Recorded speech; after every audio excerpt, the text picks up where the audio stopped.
Hi everyone, welcome to One Stop Mathematical Solution. Today we are going to solve CSIR Net Mathematics December 2015 question paper. In this video we have only dealt with the complex analysis part. First we look into the part B questions. Question 38. Consider the following power series in the complex variable z. F of z is equal to sigma n is equal to 0 to infinity n log n z power n. G of z is equal to sigma n is equal to 0 to infinity e power n square by n z power n.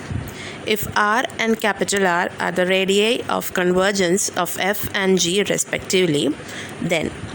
So in this question they have given two power series and their radius of convergence are R and capital R respectively. Then we have to find its value.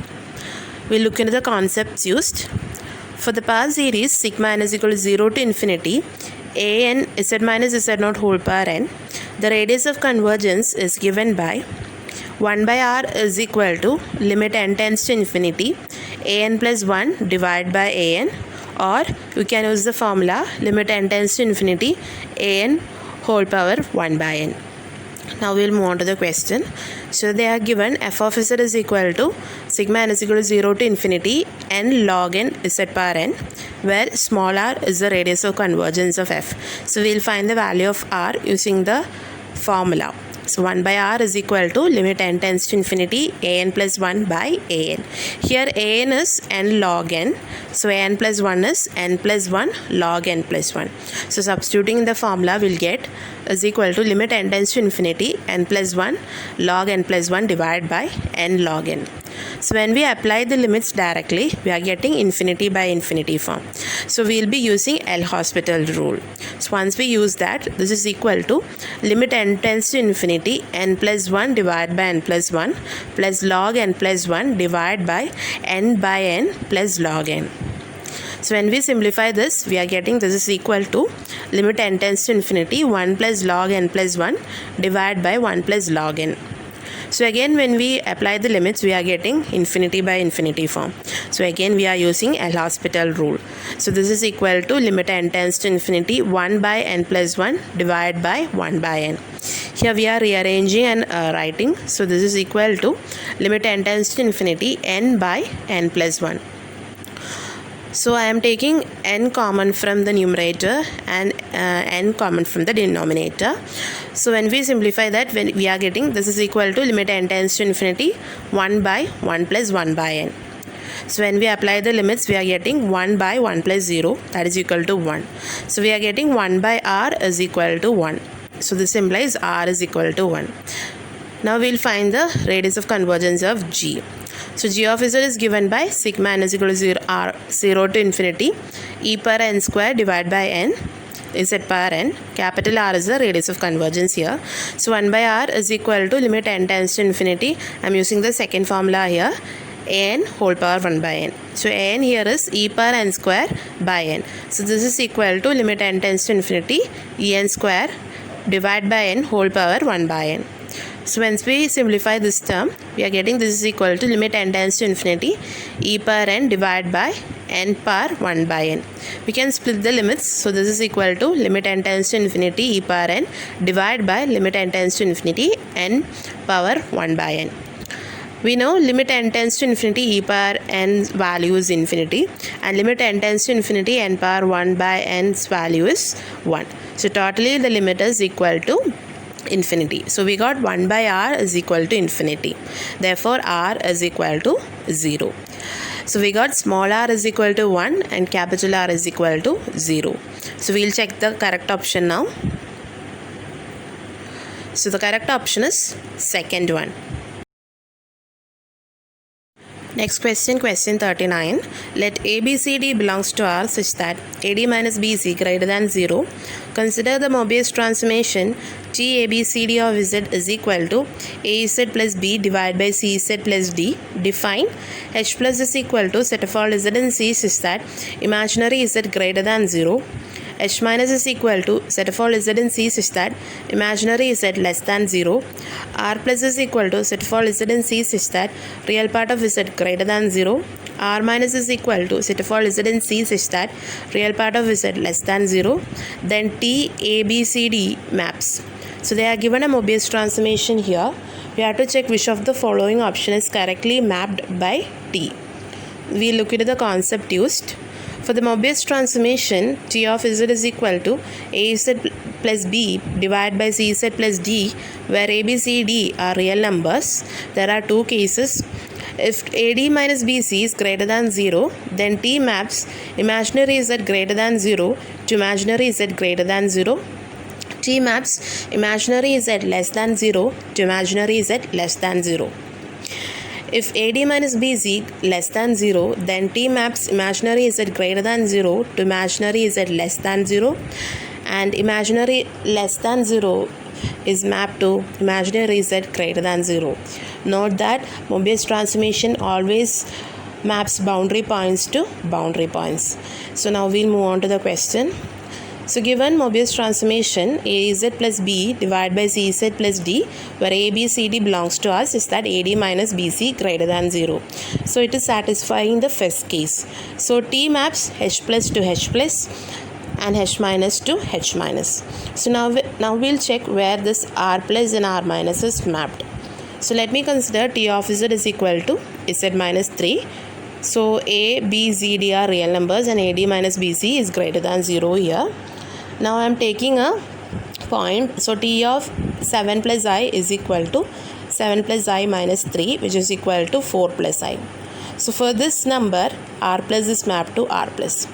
Now if consider 1 plus I. So T of 1 plus I is equal to 1 plus I minus 3, that is equal to I minus 2. So here R plus is minus 2, R minus. So there is no strict condition where the R plus is mapped. So now we'll check the correct option. So we got H plus mapped to H plus, H minus mapped to H minus. R plus is not definitely mapped to a certain set. So the correct option is first one. Now we'll move on to the part C questions. Question 88. Let f of z is equal to 1 by e power z minus 1 for all z belongs to C such that e power z not equal to 1. Then. So they are given a complex function here. We have to check which of the following property is satisfied by f. We look into the concept used. Singularities are obtained by equating the denominator of the function to 0. Meromorphic functions are complex functions which have only poles as singularities. For the singularity z naught, if limit z tends to z naught, f of z exists infinitely, then z naught is a pole. If limit z tends to z naught, 1 by m minus 1 factorial, m minus 1 derivative of z minus z naught whole power m f of z with respect to z is equal to L, where L is a finite non-zero quantity, then z naught is a pole of order m. Now we'll move on to the question. So they are given the function here, f of z is equal to 1 by e power z minus 1. So we'll find the singularity, that is equate the denominator to 0. So e power z minus 1 is equal to 0. Take 1 to the RHS. So e power z is equal to 1. So this implies e power z is equal to e power 2n pi I, where n belongs to z.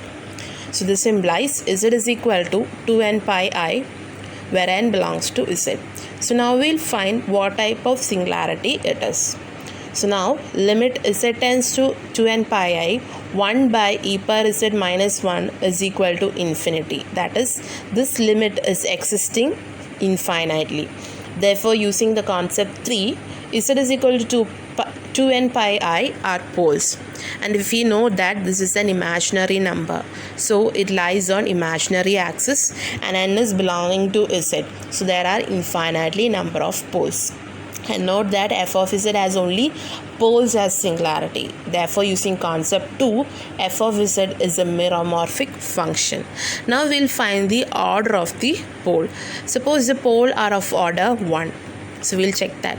So using the last concept, limit z tends to 2n pi I, z minus 2n pi I divided by e power z minus 1. So when we apply the limits directly, we are getting 0 by 0 form. So using L'Hospital rule, this is equal to limit z tends to 2n pi I 1 by e power z. So now we'll apply the limits, and when we check that, it is equal to 1. This is a finite non-zero quantity. So z is equal to 2n pi I are poles of order 1. That is z equal to 2n pi I are simple poles. Now we'll check the correct options. So the correct options are F is meromorphic, first one, 2, 3 and 4. Next question, question 90. Let f be an analytic function in C, then f is constant if the zero set of f contains the sequence. So we are given an analytic function in C. We have to check which of the following option contained in the zero set implies f is constant. We look into the concept used. Let f be an analytic function in domain D. If the zero set of f has a limit point in D, then f is identically equal to 0 throughout D. Now we'll check the options one by one. Suppose the zero set contains the sequence an is equal to 1 by n. We should get at least one limit point in C. So if we note that limit n tends to infinity, 1 by n is equal to 0 and 0 belongs to C. Hence f is identically equal to 0. Hence f is constant here. So this option is correct. Similarly, you can check for the option 2 and 3. Now note the option 4. An is equal to n if 4 doesn't divide n. 1 by n if 4 divides n. So if we take a subsequence a4k, we'll get that is equal to 1 by nk. So for that, the limit point is equal to 1 by n, that is equal to 0, and 0 is belonging to z. So we get a subsequence whose limit points belong to z. Therefore, f is identically equal to 0. Hence, f is constant here. So for all the four options, we are getting f is constant.